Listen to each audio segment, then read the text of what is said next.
régler le problème de la non-orientation des bacheliers qui augmentait ou bien qui augmente.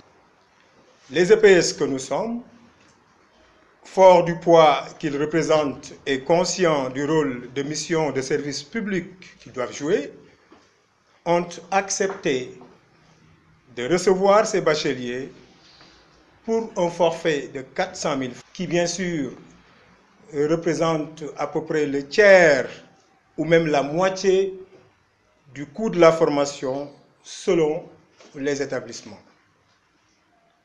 C'est ainsi que nous avons actuellement à peu près 40 000 bacheliers orientés chez nous.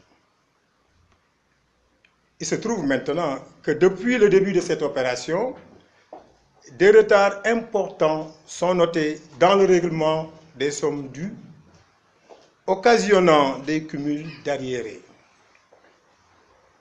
L'État, jusqu'au moment où nous parlons, peine à respecter ses engagements et nous doit à ce jour près de 16 milliards. Les conséquences sont là. Nos écoles ne fonctionnent plus convenablement.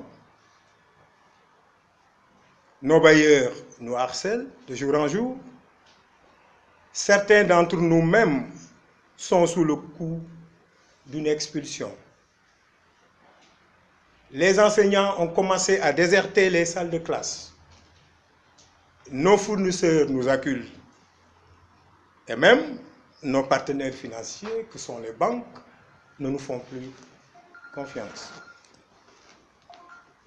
Au-delà du service de formation que nous offrons, et qui, tout le monde le sait, est très utile pour le pays, nous sommes aussi des entreprises. Nous avons du personnel administratif et technique. Nous avons du personnel enseignant. Nous avons des obligations fiscales vis-à-vis de l'État. Et cet État se doit en protégeant ses emplois plutôt que de les fragiliser. Le plan Sénégal émergent, PSE, cher au président de la République, a besoin de ressources humaines de qualité. Et nos écoles font partie de la chaîne de production de ces ressources humaines.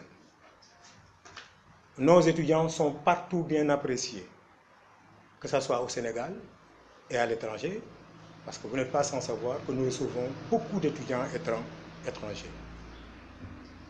Il ne faudrait pas qu'autant d'efforts et de sacrifices consentis depuis des années soient anéantis. Nous avons usé de toutes les voies de recours pour régler ce problème. Nous avons adressé plusieurs correspondances à notre ministre de tutelle, sans suite, même pas un accusé de réception. Nous avons cherché à le rencontrer en vain. Nous nous sommes même rapprochés de personnes de bonne volonté pour qu'elles nous aident effectivement à régler ce problème à travers des interventions, mais tout cela sans succès. Notre sous-secteur traverse une crise à cause de toutes ces difficultés. C'est pourquoi nous ne pouvons plus continuer et nous réclamons que ces sommes qui nous sont dues nous soient totalement payées.